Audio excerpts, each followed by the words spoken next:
জ্ঞানী যারা বোঝে তারা শুধু ইশারায় নাদানের বোঝাইতে পারে আছে কে কোথায়। জ্ঞানীর মতো জ্ঞানী হলে অল্প কথাই বোঝে, কচুর মতো কচু হলে অল্প জালে সিদে। আল্লাযী খালাকাল মাউত, মরণ আমাদের জন্য আল্লাহ সৃষ্টি করেছেন। আজ না হয় কাল মরণের কোলে ঢলে পড়তেই হবে, পড়তেই হবে, পড়তেই হবে। খোদার দরবারে যেতেই হবে, যেতেই হবে, যেতেই হবে। ইন্না বাতশা রাব্বিকা লাশাদীদ।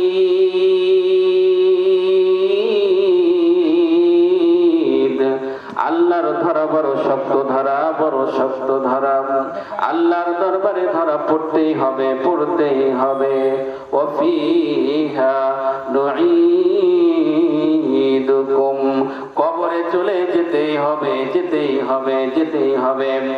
আজকে আমি যদি মারা যাই বন্ধুরে, আগামীকাল সন্ধ্যার আগে আমাকে দাফন করা হবে। আমার টুপি, আমার জুব্বা, আমার পাঞ্জাবি, আমার সব কিছু খুলে ফেলা হবে। বন্ধুরা কেঁদে কেঁদে আমাকে বিদায় জানাবে। আমার বাড়ি, আমার ঘর, আমার সম্পত্তি সব থেকে আমি চ্যুত হয়ে যাব।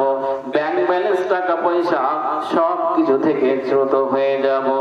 বন্ধুরা কেঁদে কেঁদে বিদায় জানাবে, গ্রামবাসীরা বিদায় জানিয়ে চলে আসবে। 3 দিন পর, 3 ঘন্টা পর বন্ধুরা পান খাবে, চা খাবে, গল্প করবে, হাসবে। 3 দিন পর, 3 দিন পর্যন্ত সন্তানরা শোক পালন করবে। 6 মাস পর আমার কথা সকলেই ভুলে যাবে, মনে রাখবে না কেউ। বন্ধু, ওই কবরে আমি একা, আমি একা, আমি একা। ওই কবরে আমি একা। ওই কবরে আমার 2টা জিনিস যাবে, একটা ঈমান ও আমল, ঈমান ও আমল, ঈমান ও আমল। ওই কবরে কেউ দেখতে যাবে না, শুধু একজন দেখতে আসবে। ওই কবরে আমার নবী আসবে, আমার নবী আসবে, আমার নবী আসবে। আউযু বিল্লাহি মিনাশ শাইতানির রাজীম।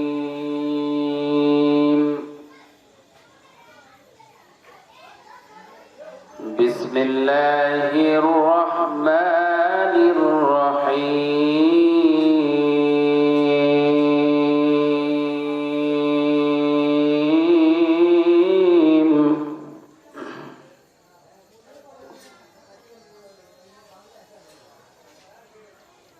খলাকাল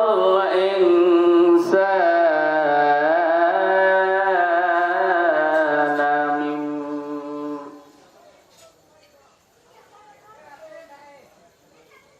খলাকাল ইনসানা মিন সালসালিন কাল ফাখর।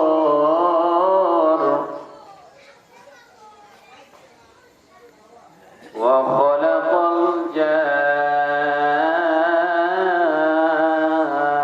الجان من مارج من نار.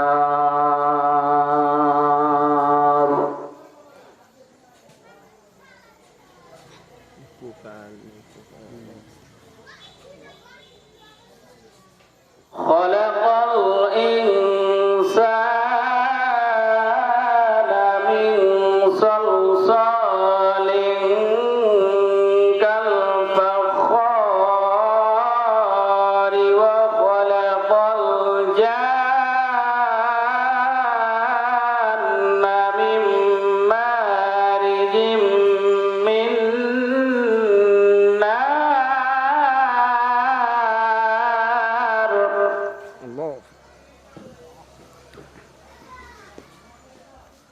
فبأي آلاء ربكما تكذبان.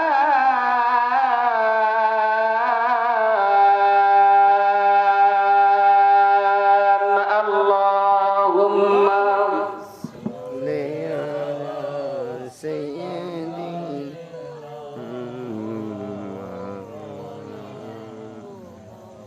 وعلى آله মোহাব্বতের সাথে পড়ি। আল্লাহুম্মা সাল্লি আলা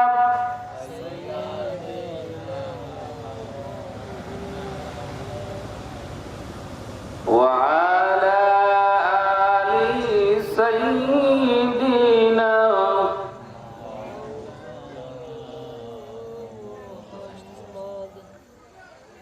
ওরে ও মাহফিলের হাওয়া উড়ে যা রে মদিনায়,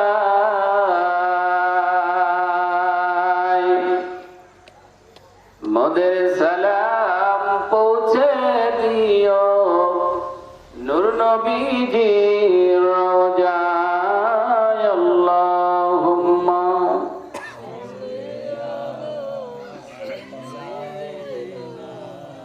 مولانا محمد وعلى آله।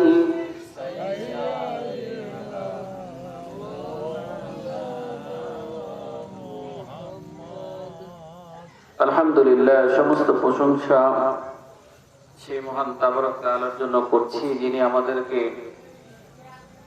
পৃথিবীর সমস্ত কাজ থেকে ফারিক করে, বাছাই করে, যাচাই করে কোরআনের মজলিসে আসার মতো তৌফিক এনায়েত করলেন। এই জন্য আমরা খুশি না বেজার? যদি খুশি হয়ে থাকি, সেই মহান মুনিবের দরবারে আমরা শুকরিয়া জ্ঞাপন করব, যেন আল্লাহ রাব্বুল আলামিন আমাদের প্রতি আরো অত্যন্ত খুশি হন। এই জন্য সুউচ্চ আওয়াজে পান খুলে দেদ খুলে আল্লাহ রাব্বুল আলামিনকে ভালোবেসে খুশি করার নিমিত্তে একবার শুকরিয়া আদায় করি। সবাই বলি আলহামদুলিল্লাহ।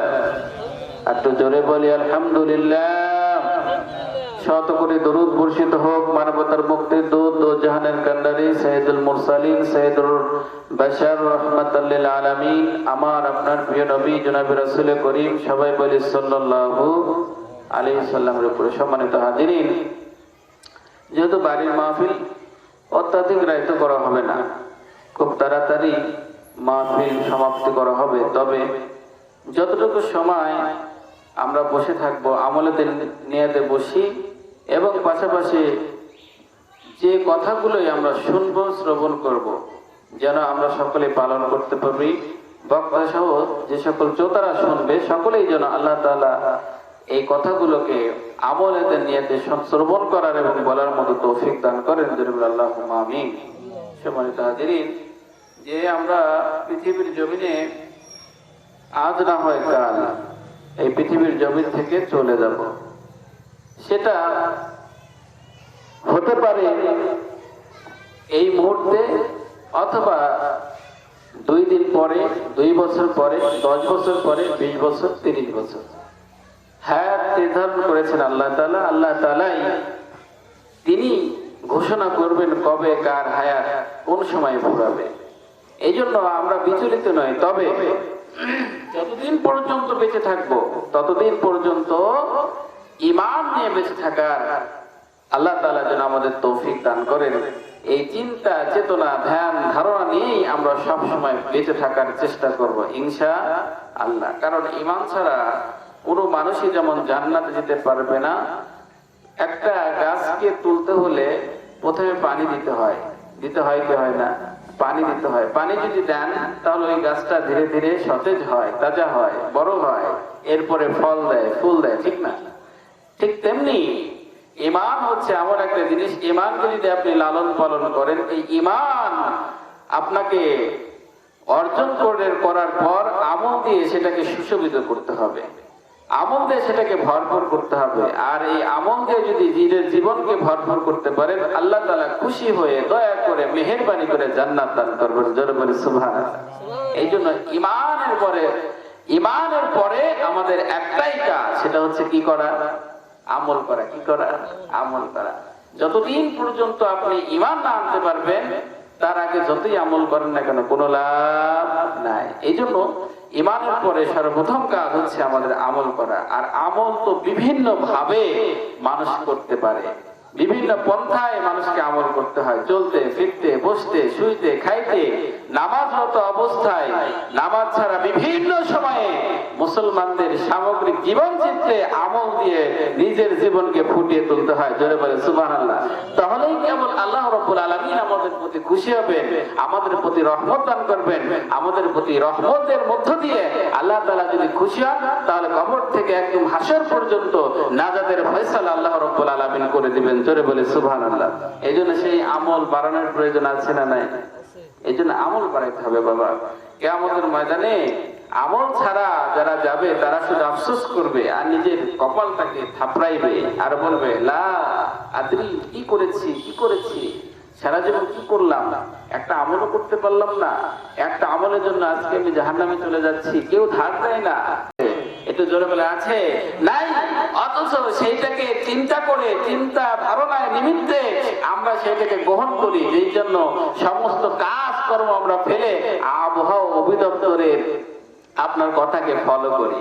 অথচ কোরআন 1400 বছর আগে আল্লাহর রাসূলের মাধ্যমে এই পৃথিবীতে আল্লাহ তাআলা দান করেছেন, বলে দিয়েছেন বান্দা কবর থেকে একদম হাসর পর্যন্ত তোমার জীবনে এই এই জিনিসগুলো ঘটবে। এমন কোন জিনিস নাই কোরআনের মধ্যে আল্লাহ তাআলা বলে নাই, এমন কোন জিনিস পাওয়া যাবে না যেই জিনিসের মধ্যে আল্লাহ রাব্বুল আলামিন আমাদের জন্য হুঁশিয়ারি বার্তা দেয় নাই। সেটা হচ্ছে কোরআন। কোরআনের মধ্যে সমস্ত হুঁশিয়ারি বাণী দিয়েছে, বান্দা কোরআন মোতাবেক যদি জীবন করতে পারো তাহলে তুমি কেবল জান্নাতে যাইতে পারবে। কোরআন ছাড়া বিন্দু মাত্র কোনো মানুষ জান্নাতে যাইতে পারবে না।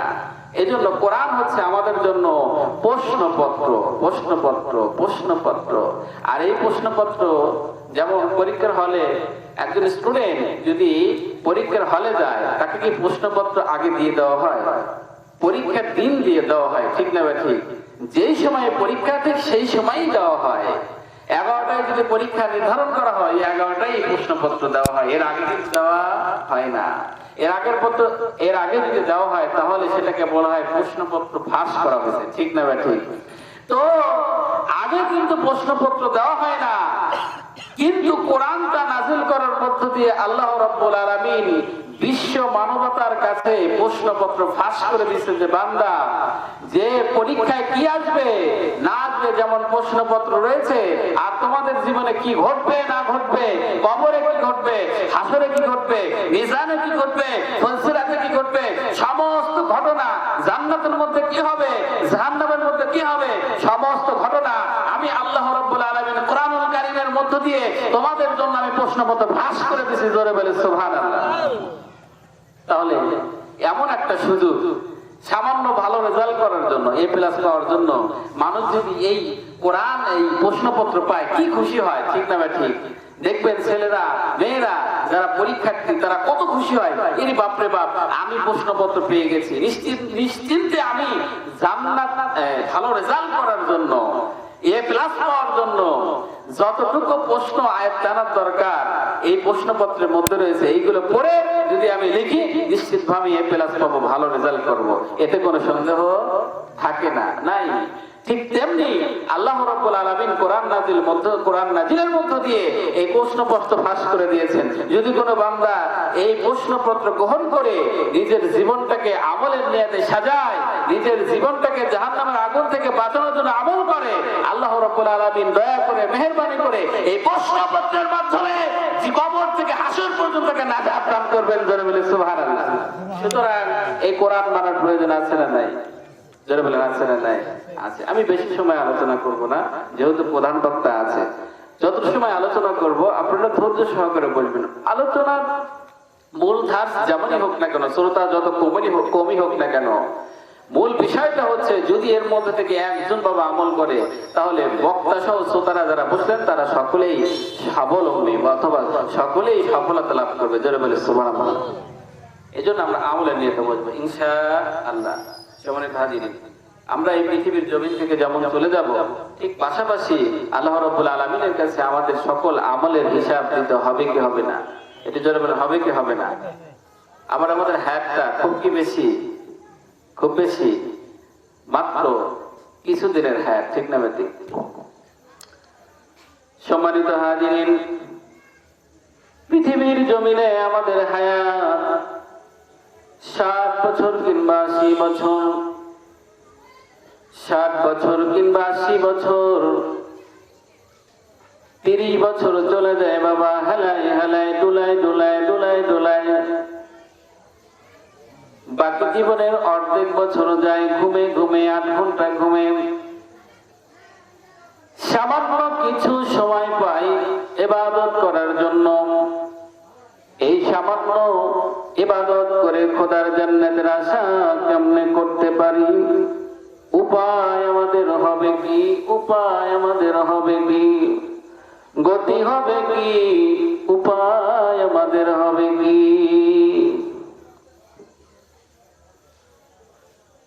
চিন্তা করে যদি বাড়ি ফিরি, মাহফিল থেকে চিন্তা করে যদি বাড়ি ফিরি, মাহফিল থেকে যাওয়ার পথে একটা সুদখোর থাকার কথা নয়, একটা ঘুষখোর থাকার কথা নয়, একটা মানুষের হক নষ্টকারী থাকার কথা নয়, একটা বেনামাজি থাকার কথা নয়। কিন্তু ওয়াজ শুনি আমরা মানি না, ওয়াজ শুনি বুঝি না, ওয়াজ শুনি কিন্তু বাড়ি পর্যন্ত আমরা নেই না। ঠিক না বেটা? ওয়াজ শুনি কিন্তু বাড়ি পর্যন্ত আমরা সে ওয়াজ নেই না। যদি বলা হয় বক্তা কেমন আলোচনা করেছেন, খুব সুন্দর, ফাটাই দিয়েছেন, হাই রে কণ্ঠ। বক্তা আলোচক সুন্দর তো আলোচনা করলেন কোরআন হাদিস থেকে, কিন্তু আমরা কি আমল করলাম? আমরা কি ভালো কাজ করলাম? করি নাই। ওয়াজ শুনি, বাবা মার হক নষ্ট করি, ওয়াজ শুনি, প্রতিবেশীর হক নষ্ট করি, ওয়াজ শুনি, এতিম দুস্থ সহায় অসহায় মানুষদের হক নষ্ট করি, জনগণের টাকা আত্মসাৎ করি, ওয়াজ শুনে ঘুষ খাই, সুদ খাই, বেনামাজি, ওয়াজ শুনে নারী বেপর্দায় চলে, ওয়াজ শুনে নারী বেলজ্জায় চলে, ওয়াজ শুনে কিন্তু নারী আমল করে না, বেআমলে চলে। ওয়াজ শুনে ওয়াজ করলে কি লাভ? ওয়াজ করলে কি লাভ?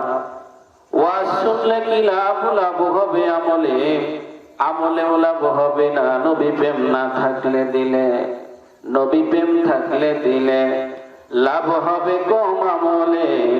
সুপারিশ করবেন নবী রোজ হাসরের ময়দানে। জ্ঞানী যারা বোঝে তারা শুধু ইশারায় নাদানের বোঝাইতে পারে আছে কে কোথায়। জ্ঞানীর মতো জ্ঞানী হলে অল্প কথাই বোঝে, কচুর মতো কচু হলে অল্প জালে সিদে। আল্লাযী খলাকাল মাউত, মরণ আমাদের জন্য আল্লাহ সৃষ্টি করেছেন। আজ না হয় কাল মরণের কোলে ঢলে পড়তেই হবে, পড়তেই হবে, পড়তেই হবে। খোদার দরবারে যেতেই হবে, যেতেই হবে, যেতেই হবে। ইন্না বাতশা রাব্বিকা লাশাদীদ।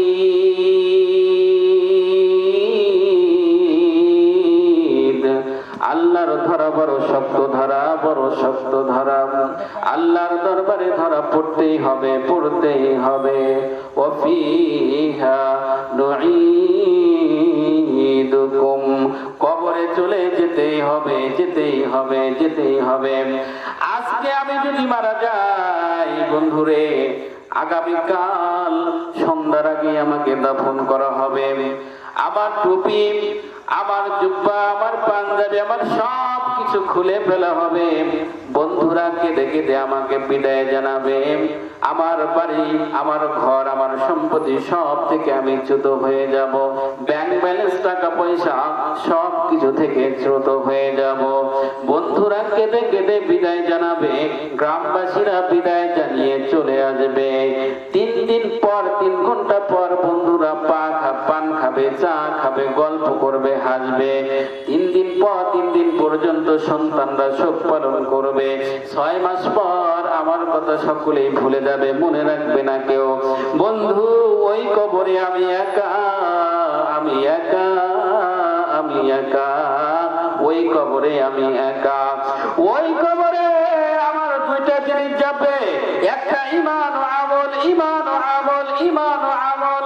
ওই কবরে কেউ দেখতে যাবে না, শুধু একজন দেখতে আসবে। ওই কবরে আমার নবী আসবে, আমার নবী আসবে, আমার নবী আসবে। যদি নবীর আশিক হয়ে কবরে যাইতে পারো, যদি নবীর আশিক হয়ে কবরে যাও, ওই কবরে যাওয়ার আগে যদি নবীর আশিক হইতে পারো, আমার আল্লাহ তাআলা ঘোষণা করছেন যে ওই একমাত্র বিশ্ব নবীর মাধ্যমে কবর থেকে হাসর পর্যন্ত তোমরা নাজাত পাইতে পারো। জোরে বলি সুবহানাল্লাহ। এই জন্য সেই কবরের চিন্তা চেতনা যদি আমাদের মাথায় আসে, তাহলে কেবল আমরা আল্লাহ রাব্বুল আলামিনকে খুশি করতে পারবো। আল্লাহ রাব্বুল আলামিনকে খুশি করার মধ্য দিয়ে আমরা নাজাত পাইতে পাবো। জোরে বলেন ঠিক না ঠিক? আল্লাহ তাআলা আমাদেরকে সেই তৌফিক দান করুন। জোরে বলে আল্লাহুম্মা আমিন। এই জন্য আমরা সব সময় বলে যাই যে তুমি যদি পক্ষ নাও, নবীর পক্ষ নাও, তুমি যদি দল করো, নবীর দল করো, যদি ইতাআত করতে চাও, নবীর ইতাআত করো, গোলামি যদি করো, আল্লাহর গোলামি করো, যদি আল্লাহ রাব্বুল আলামিনের সান্নিধ্য পেতে চাও, তাহলে একমাত্র আল্লাহ রাব্বুল আলামিনের সান্নিধ্যের জন্য রাসূলকে ভালোবাসো। যদি গোলামি করো, আল্লাহর গোলামি করে যাও। খুশি যদি কাউকে করতে চাও, নবীকে খুশি করে যাও, আল্লাহকে খুশি করে যাও, তাহলে কেবল আল্লাহ রাব্বুল আলামিনের সন্তুষ্টি অর্জন করা যাবে। আর বিশ্ব নবীর শাফায়াত আমাদের অন্তরে, আমাদের দিলে আসবে। জোরে বলেন ঠিক না ঠিক? সব হাম বিজওয়ালে मंजूर दुआ करना, जब वक्त नजा आए दीदारे अता करना, दीदारे अता करना। मैं कब्र अंधेरी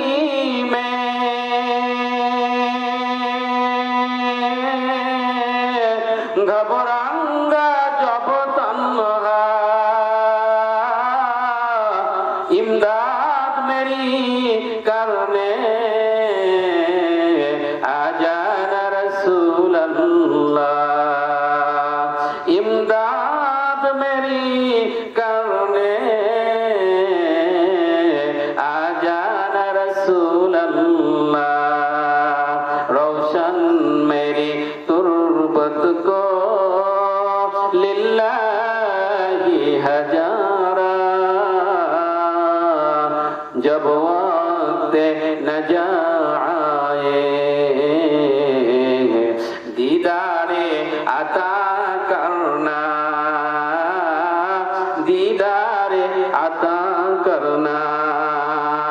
বিশ্ব নবীর শাফায়াত আমরা পেতে চাই কি চাই না? একটু জোরে বলেন, চাই কি চাই না? আল্লাহ তাআলা সকলকে বিশ্ব নবীর দিদার নসিব করে। জোরে বলেন আল্লাহুম্মা আমিন। আল্লাহ রাব্বুল আলামিন বললেন, বান্দা ঈমান আনার পরে আমল করতে হবে। কি করতে হবে?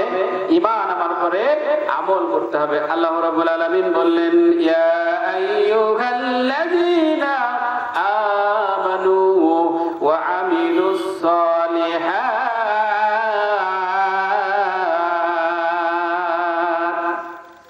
আমার আল্লাহ বললেন, ঈমান আনার পরে আমল করতে হবে। আমলের আগে ঈমান আনতে হবে, ঈমান আনতে হবে, ঈমান আনতে হবে। ইয়া আইয়ুহাল্লাযীনা আমানু, ঈমানদার ঈমান আনো, ঈমানদার ঈমান আনো, ঈমানদার ঈমান আনো বিল্লাহি, আল্লাহর প্রতি, আল্লাহর প্রতি। ওয়া আমিলুস সালিহাত, এরপরে তোমরা আমল করো, ভালো কাজ করো, নেক কাজ করো। ইয়া আইয়ুহাল্লাযীনা আমানু আমিনু বিল্লাহি ওয়া রাসূলিহি, ঈমানদার ঈমান আনো, ঈমানদার ঈমান আনো, ইমানদার ঈমান আনো বিল্লাহি আল্লাহর প্রতি ও রাসূলিহি আর রাসূলের প্রতি আমার হাবিবের প্রতি ঈমান আনো। আমি আল্লাহর পরেই আল্লাহর রাসূলের প্রতি ঈমান আনার কথা বললেন। আমি আল্লাহর পরে নবীর প্রতি ঈমান আনো। আমি আল্লাহর পরেই নবীর প্রতি ঈমান আনো। এই জন্য কোরআনুল কারীমের মধ্যে 40টা আয়াতে আল্লাহর ইতাআতের পরে বিশ্ব নবীর ইতাআতের কথা বলে দিয়েছেন। জোরে বলে সুবহানাল্লাহ। যেখানে আতিউল্লাহ সেখানে আতিউর রাসূলের কথা আল্লাহ জানাই দিয়েছেন।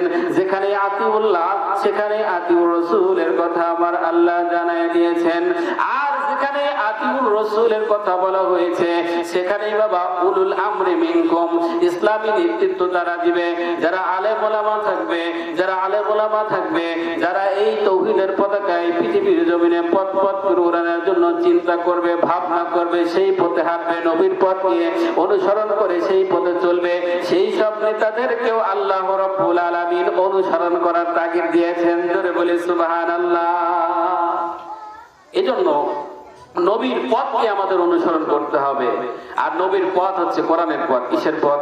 এটি ধরে বলেন কিসের পথ? কোরআনের পথ। নবীর পথ হচ্ছে কোরআনের পথ। সেই পথে আমরা চলতে চাই কি চাই না? এটি ধরে বলেন চাই কি চাই না? যদি নবীর দিদার পেতে চান, আল্লাহর সামনে যদি আমরা দণ্ডায়মান হতে চাই, তাহলে কোরআনের মাধ্যমেই আল্লাহ তাআলাকে সন্তুষ্টি করতে হবে। এই জন্য সেই কোরআনের পথকে অনুসরণ করার জন্য, আল্লাহকে খুশি করার জন্য, নবীকে খুশি করার জন্য আমরা সেই তাকবীর একবার দেখবো, যেই তাকবীর আল্লাহ রাব্বুল আলামিনের জন্য বিশ্ব নবী দিয়েছেন। এতে কি আমরা রাজি আছি? এতে তো আমরা রাজি আছি। একটু তাকবীর দেব। লিল্লাহি তাকবীর, লিল্লাহি তাকবীর, লিল্লাহি তাকবীর। কোরআন ছাড়া অন্য কিছু মানি না, মানবো না। কোরআন ছাড়া অন্য কিছু, নবীর আদর্শ ছাড়া অন্য কিছু মানি না, মানবো না। নবীর আদর্শ ছাড়া অন্য কিছু। মাশাআল্লাহ। এই জন্য আমরা সবসময় বলি যে নবীর আদর্শ যদি বাস্তবায়ন করতে হয়, নবীকে যদি পেতে হয়, তাহলে অবশ্যই কোরআনের মাধ্যমেই পেতে হবে। কারণ আল্লাহ রাসূলের সমস্ত জীবনটাই হচ্ছে কোরআনের মধ্যে দিয়ে আল্লাহ রাসূল এই পৃথিবীতে সমস্ত কাজ করেছেন। অর্থাৎ আল্লাহ রাসূলের জন্ম থেকে শেষ মৃত্যু পর্যন্ত আল্লাহ রাসূল যা করেছেন সব ছিল তার কোরআনের মাধ্যমে। জোরে বলে সুবহানাল্লাহ। তার হাঁটা, চলা ফেরা, খাওয়া সব কিছু ছিল কোরআনের মধ্য দিয়ে তিনি সমস্ত আমল করেছেন। এবং আমাদের মতো পাপী উম্মতদেরকে নির্দেশ দিয়েছেন, তোমরাও কোরআন মানো, হাদিস মানো। সুতরাং আল্লাহর রাসূলকে যদি আমরা পেতে চাই, তাহলে কোরআনের মাধ্যমেই পেতে হবে। সেই কোরআনকেই আমরা অনুসরণ করব ইনশাআল্লাহ। জোরে বলেন ইনশাআল্লাহ। এজন্য নবীর পথকে যদি আমরা পেতে চাই, তাহলে সাহাবীদের দিকে একবার তাকাইতে হবে। সাহাবীরা কিন্তু পাহাড় থেকে বাবা আল্লাহ চেনে নাই, সাহাবীরা কিন্তু গাছ দেখে আল্লাহ চেনে নাই, সাহাবীরা কিন্তু আসমান দেখে আল্লাহ চেনে নাই।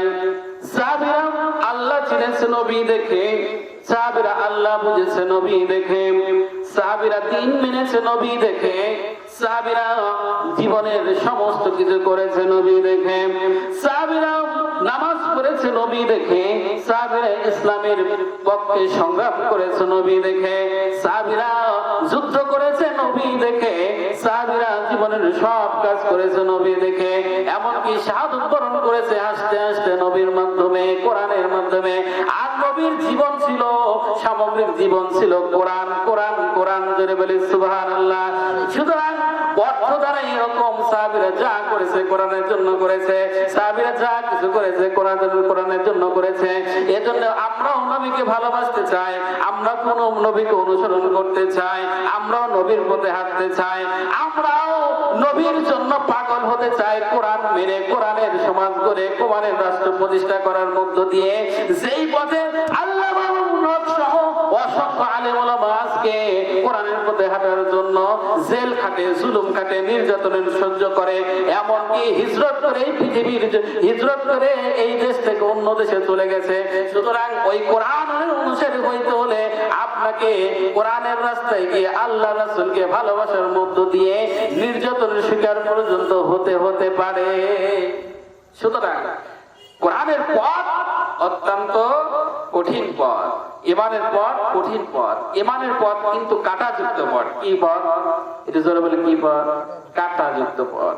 এই কাঁটাযুক্ত পথে যদি আপনি হাঁটতে চান তাহলে আপনাকে ফু দিয়ে রাস্তা পরিষ্কার করে করে হাঁটতে হবে। কি করে?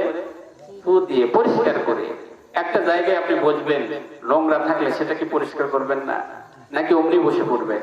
এটা পরিষ্কার করবেন, এমনি কিন্তু বসবেন না। তাহলে সামান্য একটা জায়গায় যদি আপনি বসার জন্য এত চিন্তা করেন, ভাবনা করেন, জান্নাতে যাওয়ার জন্য আল্লাহ রাসূল বলেন ইমানের পথ হচ্ছে কাঁটাযুক্ত পথ। সেই কাঁটাগুলোকে দূরীভূত করে রাস্তা পরিষ্কার করে সংগ্রামের পথে যদি না হাঁটতে পারেন তাহলে ইমানদার ব্যক্তি হিসেবে আল্লাহ তাআলার কাঠগড়ায় তো উঠতে পারবেন না। এই জন্য আমাদেরকে সেই ইমানের পথ অনুসরণ করার জন্য অবশ্যই নবী প্রেমিক হতে হবে, রাসূল প্রেমিক হতে হবে। আল্লাহ তাআলা আমাদেরকে সেই তৌফিক দান করুন। আল্লাহুম্মা আমিন। এই জন্য আমরা সব সময় বলি সাহাবীরা জীবন দিয়েছেন নবীর জন্য, সাহাবীরা জীবন দিয়েছেন নবীর জন্য, কোরআনের জন্য। আর বিশ্ব নবী সাহাবীদের সঙ্গে নিয়ে কোরআনের সমাজ করেছেন, কোরআনের রাজ্য প্রতিষ্ঠা করেছেন, কোরআনের রাজ্য প্রতিষ্ঠা করার জন্য অক্লান্ত পরিশ্রম করেছেন। এই জন্য আমরা সব সময় বলি কোরআন কোরআন কোরআন মারি, কোরআনের সমাজ করি, কোরআনের রাজ্য প্রতিষ্ঠা করি, এমনকি কোরআনের জন্য জীবন দেই, কোরআনের জন্য জীবন দেই। ভাইরে যদি প্রশ্ন করেন যে কোরআন সৃষ্টি না স্রষ্টার বাণী, কোরআন সৃষ্টি না স্রষ্টার বাণী, আকীদাটা পরিষ্কার করে যান। কোরআন আমরা বলি কোরআন কথা বলে, আসলে কোরআনের তো কোনো ভাষা নাই, কোরআনের তো কোনো নিজস্ব জীবন নাই, কোরআনের তো কোনো নিজস্ব জীবন নাই রে ভাই। কোরআন তো আল্লাহর কালাম, আল্লাহর কালাম, আল্লাহর কালাম। আল্লাহর কালাম কোনোদিন সৃষ্টি হতে পারে না, আল্লাহর কালাম কোনোদিন সৃষ্টি হতে পারে না। আল্লাহ চিরঞ্জীব, চিরস্থায়ী, কোরআনও চিরঞ্জীব, চিরস্থায়ী। এই জন্য আমরা বলি কোরআন কথা বলে না, কথা বলে আমার আল্লাহ। কোরআন কথা বলে না, কথা বলে আমার আল্লাহ। কোরআন কথা বলে না, কথা বলে আমার আল্লাহ। আমার আল্লাহ বললেন, ও মুসলমানেরা, আমি আল্লাহকে পাইতে হলে নবীর পথকে অনুসরণ করো, আমি আল্লাহকে পাইতে হলে নবীর পথকে অনুসরণ করো। আর এই নবীর পথ যারা অনুসরণ করবে, নবীর রাস্তায় যারা চলবে, ওই রাস্তা রয়েছে একমাত্র কোরআনুল কারীমের মধ্যে। জোরে বলি সুবহানাল্লাহ। যালিকাল কিতাবু লা রাইবা ফীহি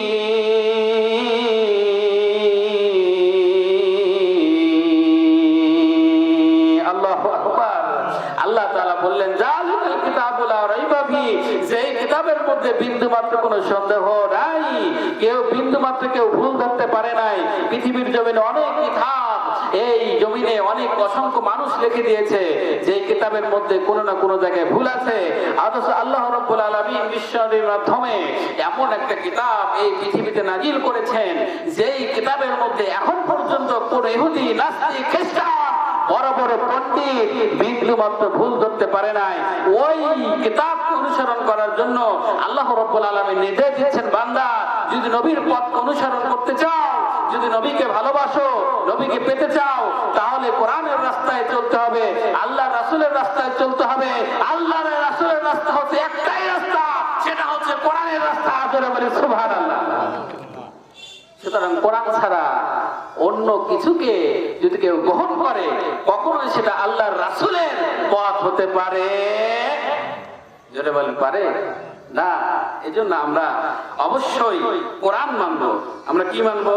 কোরআন মানবো। কোরআনের মধ্য দিয়ে আমরা বিশ্বনবীকে পেতে চাইবো, বিশ্বনবীকে ভালোবাসবো। আল্লাহ তাআলা আমাদের সকলকে তৌফিক দান করুন। জোরে বলেন আল্লাহুম্মা আমিন। আরো জোরে বলেন আল্লাহুম্মা আমিন। সম্মানিত হাজিরিন, আমরা সকলেই একটা জিনিস মানি যে এই কোরআনকে যদি অনুসরণ করি তাহলে কি বিশ্বনবীকে পাওয়া যাবে না? এটি জন্য পাওয়া যাবে না, কারণ বিশ্বনবীর জীবনেরই তো কোরআন। বিশ্বনবীর জীবনেরটা কি? কোরআন। এই বিশ্বনবীর জীবনে যত কিছু ঘটেছে সব কিছু আল্লাহ তাআলা কোরআনের মাধ্যমে দান করেছেন। জোরে বলে সুবহানাল্লাহ। মূলত হচ্ছে আল্লাহ তাআলা বলেছেন, বিশ্বনবী এই পৃথিবীতে বাস্তবায়ন করেছেন। জোরে বলে সুবহানাল্লাহ। আল্লাহ তাআলা যে নির্দেশ দিয়েছেন বিশ্বনবীর সাথে সাথে সেটা সমাজের বুকে কি করেছেন? বাস্তবায়ন করেছেন। সুতরাং যদি রাসূলকে পেতে হয় তাহলে কোরআনের মাধ্যমেই পেতে হবে, অন্য কোনো মাধ্যমে পাওয়া যাবে না। কিন্তু দুঃখের বিষয় হচ্ছে যে আমরা সব সময় একটা জিনিস বলি, সেটা হচ্ছে কি? নবী নবী নবী নবী, নবীকে পেতে চাই, নবীকে ভালোবাসতে চাই, কিন্তু সেটা কোরআনকে বাদ দিয়ে। কেমন করে? প্রশ্ন আসতে পারে, ঠিক না? ঠিক প্রশ্ন করতে পারেন, হুজুর কেমন করে কোরআনকে বাদ দিয়ে নবীকে পেতে চাই? যেমন আমরা শুধুমাত্র দরুদ পড়ি, অথবা এই যে বিভিন্ন সময়ে আমরা মিলাদ করি, করি কি করি না? আচ্ছা বলেন তো, এই যে নবীকে আমরা ভালোবাসতে চাই, উদার মনে বিশ্বনবীকে পেতেও চাই, শুধুমাত্র কোনো একটা অকেশনালে বা কোনো একটা অনুষ্ঠানের মধ্য দিয়ে। যেমন শবে বরাতের চাঁদ উঠলে আমরা অনেক সময় মিলাদ দেই কি দেই না? অথবা কোনো অনুষ্ঠানে একটা নতুন বাড়ি করলে, গাড়ি করলে, অথবা কোন একটা জায়গা কিনলে বিভিন্ন সময়ে আমরা মিলাদ দেই। এটা কিন্তু অনুষ্ঠান কেন্দ্রিক। কি কেন্দ্রিক? এটা জোরে বলে কি কেন্দ্রিক? আমার কথা কি বিরক্ত হচ্ছেন? আমি জানি না কতটুকু আপনাদের মানে মনোযোগ আকর্ষণ করতে পারছি, তবে মূল কথা হচ্ছে কোরআন থেকে আমি কিছু কথা বলবো। বুঝতে হবে এটা গভীর জ্ঞান দিয়ে, বুঝতে হবে গভীর জ্ঞান দিয়ে। কারণ অন্য কোনো আলোচনা আমি করবো না, শুধু কোরআনের আলোচনাটাই করবো। কোরআন কি জিনিস এবং বিশ্বনবীকে কেন কোরআন নাজিল করেছেন, বিশ্বনবীর মাধ্যমে কি বার্তা আল্লাহ তাআলা আমাদেরকে দিয়েছেন, সেই কথাটাকেই আমি ফুটিয়ে তোলার চেষ্টা করব। তাহলে আমি বোঝাতে চাচ্ছি যে যে কোনো অকেশনে আমরা মিলাদ করি, ঠিক না ভাই?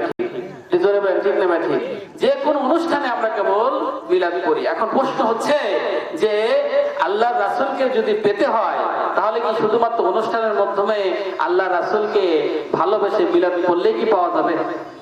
কথা বোঝেন নাই বোধহয়। আমরা যদি আল্লাহ রাসূলকে পেতে চাই তাহলে যখন অনুষ্ঠান করব ঠিক সেই সময়ে অনুষ্ঠানের মধ্য দিয়ে আল্লাহ রাসূলকে ভালোবাসবো। আর আল্লাহ রাসূলকে এতেই খুশি হবেন আমাদের প্রতি, এটা যেন খুশি হবে। তাহলে এই ধ্যান ধারণা আমাদের চেঞ্জ করতে হবে, পরিবর্তন করতে হবে যে মিলাদ পড়লেই শুধু আল্লাহ রাসূলকে পাওয়া যাবে, অন্য সময় পাওয়া যাবে না। এটা সম্পূর্ণ ভুল কথা। খুব গভীর ভাবে বুঝবেন। আমি মিলাদের পক্ষেও বলছি না, বিপক্ষেও কথা বলবো না, শুধু কয়েকটা কথা কোরআন থেকে বলবো। সেটা হচ্ছে যে যারা মিলাদ করেন আলহামদুলিল্লাহ ভালো করেন, এতে কোনো সমস্যা নেই। আমি বোঝাতে চাচ্ছি শুধুমাত্র অকেশনালে কোনো অনুষ্ঠানে বিশ্বনবীকে ভালোবাসলে বিশ্বনবীর শাফায়াত কপালে জুটবে না, বিশ্বনবী খুশি হবেন না। বরং আপনি যদি চলতে ফিরতে বসতে পাঁচ ওয়াক্ত নামাজের সময় বিভিন্ন সময়ে আল্লাহ রাসূলের শানে, আল্লাহ রাসূলের গানে যদি মিলাদের মাধ্যমে হোক, অথবা বিভিন্ন ভাবে যদি আপনি দরুদ করে আল্লাহ রাসূলকে খুশি করতে পারেন, তবেই কেবল আল্লাহ রাসূলের শাফায়াত আপনার ভাগ্যে জুটবে। জোরে বলে সুবহানাল্লাহ। আপনি কোন সময়ে বছরে 2-1 মিলাদ পড়বেন, ওই সময় আল্লাহ রাসূলের শানে আপনি দরুদ পড়েন, তাছাড়া আপনার খুঁজেও পাওয়া যায় না। এইভাবে মিলাদ করলে অথবা রাসূলকে স্মরণ করে রাসূলকে খুশি হবে, এটা জোরে বলে খুশি হবে। হ্যাঁ, এখানে আবার একটা জিনিস আছে, লোভও থাকে। লোভ থাকে, জিলাপির লোভ থাকে, বাতাসার লোভ থাকে, মিষ্টির লোভ থাকে, থাকে কি থাকে না? এটা জোরে বলে থাকে কি থাকে না?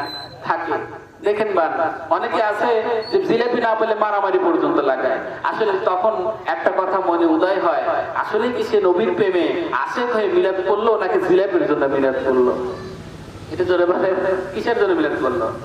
তাহলে জিলাপির আশায়, মিষ্টির আশায়, বাতাসের যাবে না, বরং সবসময় যদি দরুদ পড়েন আল্লাহ রাসূল খুশি হয়ে আপনার স্বপ্ন থেকে আপনার মাধ্যমে দেখা দিবে।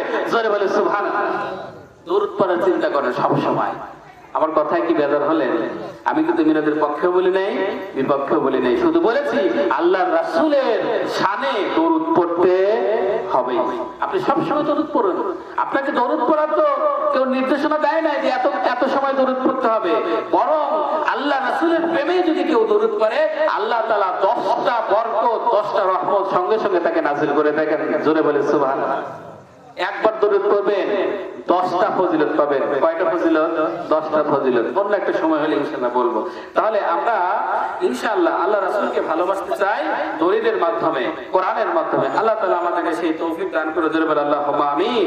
আর একটু জোরে বলে আল্লাহুম্মা আমিন। কেন বললাম? আল্লাহ রাসূলকে যদি ভালোবাসতে হয় শুধুমাত্র দরুদ করে, কিছু মিলাদের মাধ্যমে, আবার কিছু আমলের মাধ্যমে চেষ্টা করার পরে ভালোবাসলে আল্লাহ রাসূলকে পাওয়া যাবে না। খুব গভীর বেনে আমার এই কথাগুলো একটু শুনুন। যদি হেদায়েত আল্লাহ দিয়ে দেয় তাহলে দিলেও দিতে পারেন, কারণ হেদায়েত আল্লাহ তাআলার হাতে, একমাত্র আল্লাহ তাআলার হাতে রয়েছে। আমি বুঝাতে চাই যে কোরআনুল কারীমের মধ্যে আল্লাহ রাব্বুল আলামিন অনেকগুলো আয়াত উল্লেখ করেছেন। যদি আমরা শুধুমাত্র নামাজ পড়ে, রোজা করে, হজ করে, দরুদ করে, কিছু আমল করে বিশ্বনবীকে পাইতাম, তাহলে বিশ্বনবীকে এত কষ্ট করে ইসলাম প্রতিষ্ঠিত করতে হতো না। উদাহরণ দিই একটা, সেটা হচ্ছে দেখেন তৎকালে আরব যুগে সবচাইতে চরিত্রবান, আদর্শবান, গুণী ব্যক্তি কে ছিল বলতে পারবেন? আল্লাহ রাসূল। কে ছিল? আল্লাহ রাসূল। আল্লাহ রাসূল এতটাই সম্মানিত ব্যক্তি ছিল তৎকালীন খ্রিস্টানদের কাছে, মুশরিকদের কাছে, হিন্দুদের কাছে। আয়ামে জাহিলের যুগে বিশ্বনবী সকল মানুষের কাছে এত জনপ্রিয় ছিলেন যে নিজের বাপকে বিশ্বাস করতো না, বিশ্বনবীকে যতটা বিশ্বাস করতো। জোরে বলে সুবহানাল্লাহ। অর্থাৎ নিজের বাপকেও বিশ্বাস করতো না, কিন্তু বিশ্বনবীর জন্য তাদের কলিজায় আঘাত লাগতো। জোরে বলে সুবহানাল্লাহ। কিন্তু দুঃখের বিষয় হচ্ছে যখনই আল্লাহ রাসূলের কাছে কোরআন নাযিল হতে শুরু করলো, ওই মানুষগুলো, যেই মানুষগুলো জীবনের চাইতে, নিজের বাপের চাইতে বিশ্বনবীকে বেশি ভালোবেসেছে, ওই মানুষগুলো তখন আল্লাহ রাসূলকে নির্যাতন করতে শুরু করলো। জোরে বলে নাউযুবিল্লাহ। কেন? যখন আল্লাহ রাসূল এই হক কথাটাকে সমাজে প্রচার করতে শুরু করলেন, এই কোরআন ধীরে ধীরে আয়াতে কোরআন ধীরে ধীরে নাযিল হলো, আর ধীরে ধীরে আল্লাহ রাসূল যখন জনসমক্ষে বলতে শুরু করলেন, তখনই আল্লাহ রাসূলের উপরে নির্যাতন এসেছে। সুতরাং বোঝা যাচ্ছে যে কোরআনের কথা যদি কেউ বলতে চায়, হক কথা যদি কেউ বলতে চায়, তাহলে তার উপরেও কিঞ্চিত সাময়িক নির্যাতন, জুলুম, জেল জরিমানা আসতে পারে। কারণ আল্লাহ রাসূলই মার খেয়েছেন, মার খাওয়ার মধ্য দিয়ে আপনার মক্কা থেকে মদিনায় চলে গেছেন। এই কথাগুলো যখনই বলতে চায় তখনই কিছু শ্রেণীর মানুষ এই কথাগুলো বলতে দেয় না, একবার গলা চেপে ধরে। কিন্তু কোরআন তো সত্যবাণী, কোরআন তো সত্যবাণী, কোরআন তো সত্যবাণী। কোরআনের কথা আপনি বলতে দেন বা না দেন, আল্লাহর কসম করে বলছি, এই কোরআন আল্লাহ তাআলা হেফাজত করবেন। কোন না কোন মানুষের মাধ্যমে আল্লাহ রাব্বুল আলামিন এই কোরআনের বাণী সকলের কানে কানে পৌঁছা দিবেন। ধরে বলে সুবহানাল্লাহ। সুতরাং আপনি চাইলেও এই কোরআনের বাণী অবশ্যই এই সমাজে, এই রাষ্ট্রে প্রচার হবে, না চাইলেও প্রচার হবে। আর প্রচার করার ব্যবস্থা করবেন কে? এটা জোরে বলেন কে করবেন? এটা জোরে বলেন কে করবেন? আল্লাহ করবেন। আর আল্লাহ তাআলা ক্ষমতা অসীম। ইন্নাহু আলিমুম বিযাতিস সুদূর। তিনি যা চাইবেন তাই করবেন। যিনি যা ইচ্ছা তাই করতে পারেন। ওনার ইচ্ছার বিরুদ্ধে কারো কোনো ক্ষমতা, এটা জোরে বলেন, ক্ষমতা নাই। এই জন্য আমরা সেই কোরআনকে অনুসরণ করব, কোরআনকে মানব। কোরআনের বাইরে অন্য কোন জীবন ব্যবস্থা আসলে সেটাকে আমরা মানতে পারবো না। আল্লাহ তাআলা আমাদের বোঝার তৌফিক দান করুন। সম্মানিত হাজিরিন, এই কোরআনের জন্য কত সাহাবা কত কষ্ট করেছেন। এই কোরআনের জন্য কত সাহাবা জীবন দিল। এই কোরআনের জন্য কত মানুষ শাহাদাত বরণ করলো, কত যুদ্ধে অংশগ্রহণ করলো। এই যুদ্ধের কথা যদি আপনি একবার অনুধাবন করেন, কেন এত যুদ্ধ হইল?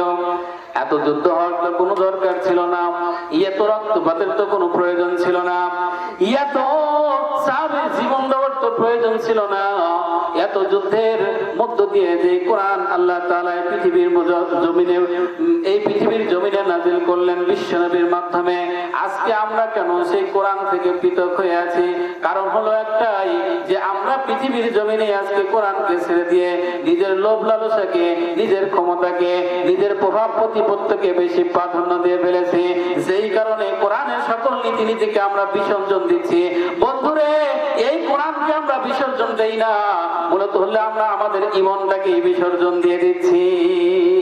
কোরআনটাকে আমরা বিসর্জন দিচ্ছি না, আমাদের মধ্যে যে ঈমান রয়েছে সেই ঈমানটাকে আমরা বিসর্জন দিয়ে দিচ্ছি।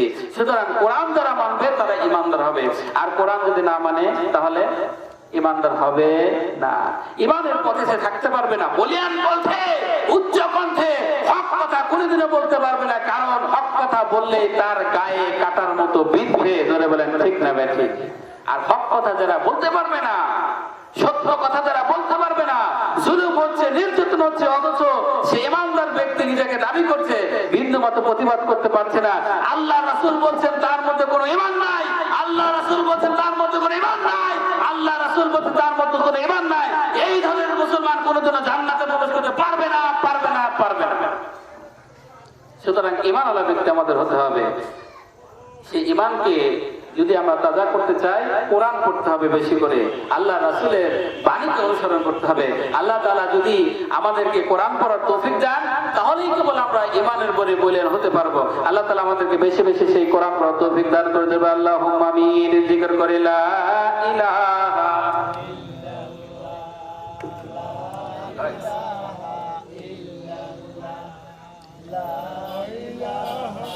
ইল্লাল্লাহ,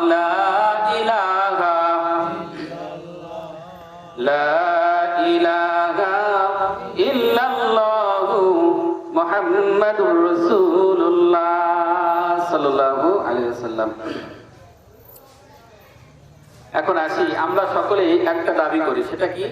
আমরা সকলেই নবীর দল, ঠিক না ঠিক? এটি জোরে বলেন কি?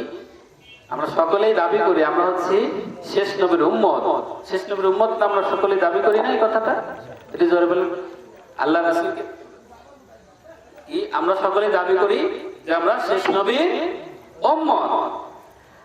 কারণ প্রশ্ন হচ্ছে, যেই জন্য আমরা সবসময় কিন্তু একটা কথা বলি, সেই কথাটা কি?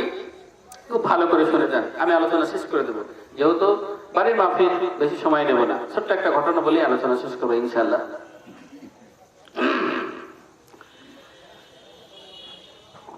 এই জন্য আমি বলে যাই যে আমরা দিন মানি নবী দেখে, আমরা ইসলাম মানি নবী দেখে, আমরা আল্লাহ পাই নবী দেখে, আমরা আল্লাহ বুঝি নবী দেখে, আমরা আল্লাহকে ভালোবাসি নবী দেখে, আল্লাহর পথকে অনুসরণ করতে চাই নবী দেখে, নবীর পথে। এই জন্য আমরা সুন্নিরা নবীকে কেন্দ্র করে যখন কবরে আমরা মানুষকে নামাই, তখন বলি বিসমিল্লাহি ওয়া আলা মিল্লাতি রাসূলিল্লাহ, রাসূলিল্লাহ, রাসূলিল্লাহ, নবীর দল, নবীর দল, নবীর দল। আর আল্লাহ তাআলা বললেন, যারাই নবীর দল হবে, উলাইকা হিজবুল্লাহ,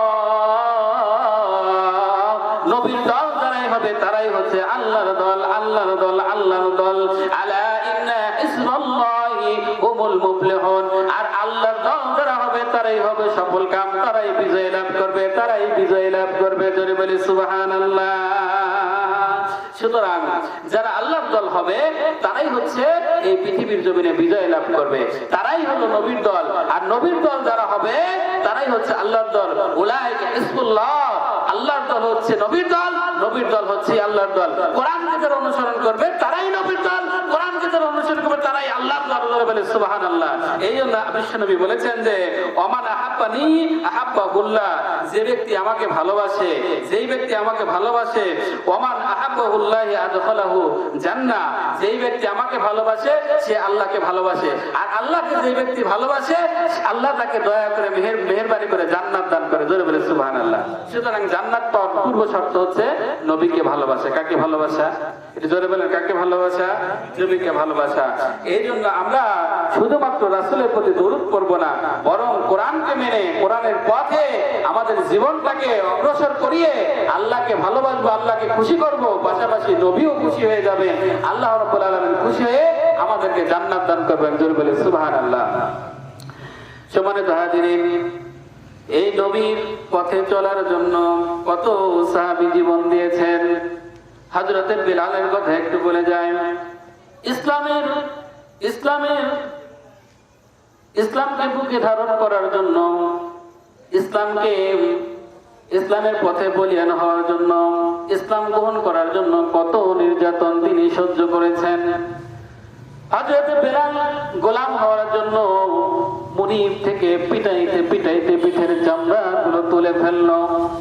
প্রচন্ড গরমে গলার মধ্যে রশি লাগাইয়া, প্রচন্ড গরমে গলার মধ্যে রশি লাগাইয়া মক্কার অলিগলি পাহাড়ি রাস্তায় ঘুরাইলো। প্রচন্ড বালুর উত্তাপে তাকে টেনে টেনে টেনে টেনে টেনে টেনে নিয়ে যাওয়া হতো। বালুর উত্তাপে তার চামড়াগুলো খসে খসে পড়তো। এই চামড়ার উপরে তাকে বেতের আঘাত করা হতো, চাবুক দিয়ে তাকে মারা হতো। মুসলমান একটু গভীর ভাবে এই কথাগুলো শোনেন, তাহলে বুঝতে পারবেন ইসলাম এত সহজে আসে নাই। প্রচন্ড উত্তাপে প্রচন্ড বালুর মধ্যে যখন তাকে টানা হতো, এই উত্তপ্ত বালুর মধ্যে দিয়ে তার পিঠের চামড়া গুলো খসে খসে পড়তো। এই চামড়ার উপরে আবার তাকে বেতের আঘাত করা হতো, চাবুক দিয়ে পিটানো হতো। ফিটকি মেরে মেরে মেরে মেরে তার শরীর থেকে রক্ত পড়তো। আর উমাইয়া তার বুকের উপর চাপ দিয়ে বলে, বেলাল কালেমা ছাড়বি? বেলাল শুধু একটা কথাই বলে, আহাদ আহাদ আহাদ। জীবন দেব রে ঈমান দিব না, জীবন দেব রে ঈমান দিব না, জীবন দিব রে ঈমান দিব না। কুলহু ওয়াল্লাহু আহাদ।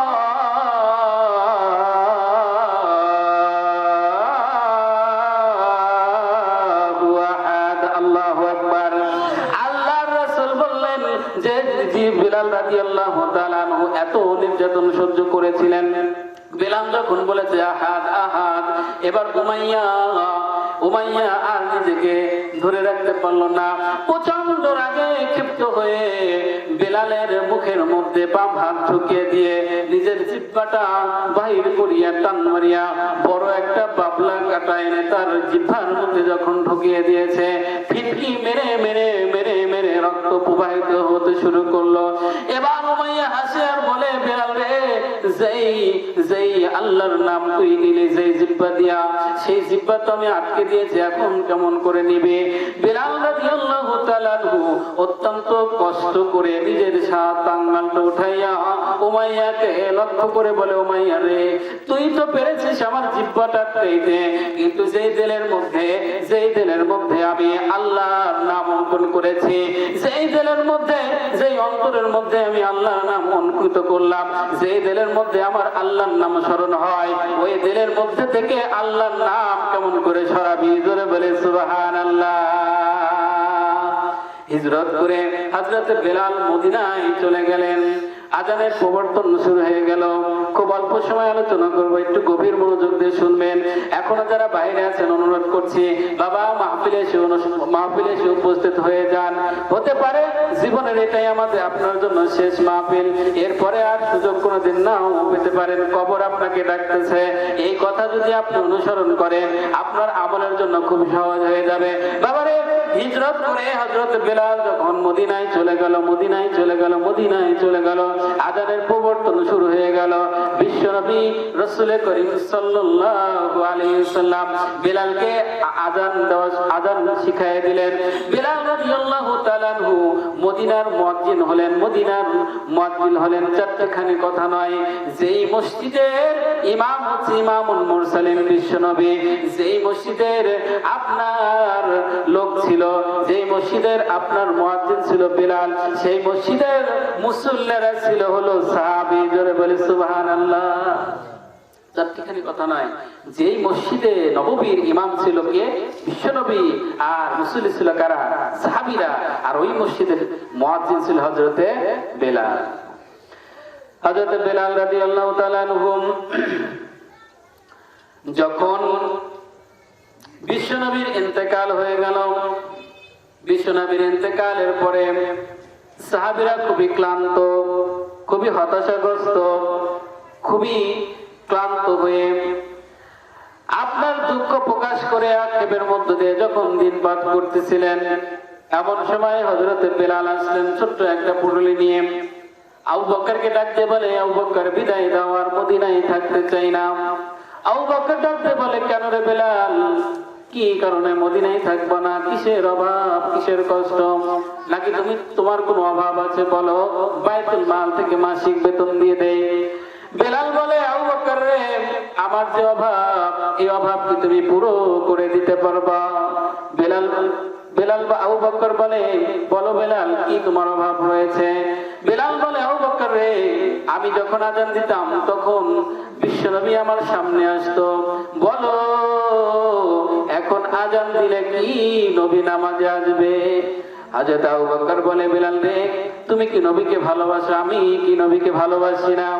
হযরত বেলাল বলে, আবু বকর, তুমিও নবীকে ভালোবাসো, আমিও নবীকে ভালোবাসি, কিন্তু আমি যখন আজান দিয়ে ওই মসজিদে আজান দিয়ে যখন বিশ্বনবীর রওজা মুবারকের দিকে তাকাই, তখন আমার অন্তরটা জ্বলে জ্বলে পুড়ে পুড়ে শেষ হয়ে যায়। আমি সহ্য করতে পারি না, বরদাস্ত করতে পারি না, আমি এই বিরহ সহ্য করতে পারি না। হযরত বিলাল এই হিজরত করে মক্কা মদিনা থেকে সিরিয়ায় চলে গেলেন। সিরিয়ায় যাওয়ার পরে হযরত বিলাল কিছুদিন পরে স্বপ্ন দেখলেন। স্বপ্ন দেখায় রাসূল, বিলাল রে, এ কেমন ব্যবহার, এ কেমন ব্যবহার? কতদিন হলো মদিনা থেকে তুমি চলে গেছো, কোনোদিন মদিনায় আসো না। বিলাল রে, তোর কি ইচ্ছে করে না আমি নবীর হিজরতে আসতে, আমি নবীর জিয়ারতে আসতে? নবীর পাগল, নবীর আশিকে বিলাল তখন ওই গভীর রজনীতে স্বপ্ন যখন দেখাইছে, আল্লাহ রাসূল যখন স্বপ্ন দেখাইছে গভীর রাতে, তখন দৌড় শুরু করছে মদিনার দিকে, মদিনার দিকে দৌড় শুরু করছে। চলতে চলতে যাইতে যাইতে তাহাজ্জুদের নামাজ যখন হলো, তখন মদিনায় এসে বিলাল রাদিয়াল্লাহু তাআলা আনহু উপস্থিত হইল। আল্লাহর রাসূলের রওজা মুবারকের সামনে এসে বসে পড়ে কপালটা রওজার সাথে লাগাইয়া বিলাল রাদিয়াল্লাহু তাআলা আনহু গুনগুন গুনগুন করে কাঁদে আর বলে, হুজুর, আপনি আসতে বলেছেন, গোলাম এসে হাজির হয়েছে। হুজুর, আপনি আজান দিতে বলেছেন, আমি আজান দিলে কি আপনি নামাজে আসবেন? আল্লাহর রাসূলের সামনে এমন ভাবে বিলাল রাদিয়াল্লাহু তাআলা আনহু কান্না করতেছে। এমন সময় নতুন মুয়াজ্জিন উপস্থিত হয়েছে। নতুন মুয়াজ্জিন যখন মসজিদে নববীর মধ্যে প্রবেশ করেছে, আল্লাহর রাসূলের মুয়াজ্জিনকে দেখে এবার ওই নতুন মুয়াজ্জিন চিৎকার করে বলতেছে, হে মদিনাবাসী, শুনছো? আল্লাহর রাসূলের মুয়াজ্জিন বিলাল ফিরে এসেছে রে, বিলাল ফিরে এসেছে রে। বিলালের কথা যখন সকলের কানে পৌঁছে গেছে, মদিনার ঘর থেকে সমস্ত সাহাবীরা ছুটে এসেছে, আল্লাহর রাসূলের মুয়াজ্জিন ফিরে এসেছে। সকলে এবার মসজিদ নববীর মধ্যে ঢুকে পড়েছে। আসার পরে সাহাবীরা জিজ্ঞাসা করে, বিলাল, ও নবীজির মুয়াজ্জিন, একটু আজান শুনিয়ে দাও, কতদিন তোমার কণ্ঠে আজান শুনি না, একটু আজান শুনিয়ে দাও। কিন্তু বিলাল কখনো আজান দেয় না, শুধু একটা কথাই বলে, সাহাবীরা রে, আমি আজান দিলে কি নবী নামাজে আসবে বলো? হযরত সালমান ফারসি রাদিয়াল্লাহু তাআলা আনহু বললেন যে, আমাদের কথাই বিলাল আজান দিবে না, হযরত হাসান হুসাইন যদি বলে তাহলে কেবল হাই বিলাল রাদিয়াল্লাহু তাআলা আনহু আজান দিবে। সাহাবীরা ছুটে গেলেন হযরত বিলালের, হযরত হাসান হুসাইনের কাছে। হযরত হাসান হুসাইন আসলেন, আসার পরে দেখে যে আল্লাহর রাসূলের মুয়াজ্জিন বিলাল রাদিয়াল্লাহু তাআলা আনহু ওই মসজিদে নববীর মধ্যে বসে গুনগুন গুনগুন করে কাঁদে। আল্লাহর রাসূলের নাতিকে দেখে হযরত বিলাল উঠে এই মাথা মোবারকে দিয়ে গুনগুন গুনগুন করে কাঁদে। আর নাম হাসান হুসাইন রাদিয়াল্লাহু তাআলা আনহু বললেন, ও নানের মুয়াজ্জিন, যেই কণ্ঠ দিয়া নানের আজান শুনাইতা, ওই কণ্ঠ দিয়া আমাদেরকে আজান শোনায় যাও। হযরত হাসান হুসাইনের কথা শুনে হযরত বিলাল এবার আজান দিতে শুরু করলেন। বর্ণিত আছে হযরত বিলাল রাদিয়াল্লাহু তাআলা আনহু যেই উঁচু স্থানে দাঁড়িয়ে আজান দিলেন, ওই উঁচু স্থানে যখন আজান শুরু করেছেন, আজানের প্রথম বাক্য যখন বলেছেন, আল্লাহু আকবার, আল্লাহু আকবার, আজানের ধ্বনি যখন মদিনার রঙে রঙে ছড়িয়ে পড়েছে, সাহাবীরা সকলেই দৌড় শুরু করেছে আর বলতেছে, বিলাল ফিরে এসেছে, বিলাল ফিরে এসেছে, বিলাল ফিরে এসেছে, মদিনার মুয়াজ্জিন ফিরে এসেছে রে। আমার মনে হয় আল্লাহর রাসূল ফিরে এসেছে, আল্লাহর রাসূল ফিরে এসেছে। আল্লাহর মুয়াজ্জিন, আল্লাহর রাসূলের মুয়াজ্জিন বিলাল যখন বলেছে, আশহাদু আল্লা ইলাহা ইল্লাল্লাহ, তখন সমস্ত মদিনার যত মানুষ ছিল, যত পুরুষ ছিল, যত নারী ছিল, সকলে গুনগুন গুনগুন করে আওয়াজ তুলেছে আর গান গাইতেছে আর নিমেষে চিত্তে কান্না শুরু করে দিয়েছে। গুনগুন গুনগুন করে কান্না করে সমস্ত মদিনায় কান্নার রোল পড়ে গেল। আল্লাহ রাসূলের মুয়াজ্জিন যখন বলেছেন, আশহাদু আল্লাহ, আশহাদু আন্না মুহাম্মাদুর রাসূল আন্না মুহাম্মাদুর রাসূলুল্লাহ। সমস্ত মদিনায় আপনার কান্নার আওয়াজ বেড়ে গেল, কান্নার আওয়াজ বেড়ে গেল, আর সকলেই বলতে লাগলো নবী বুঝি ফিরে এসেছে রে, নবী বুঝি ফিরে এসেছে রে, নবী বুঝি ফিরে এসেছে।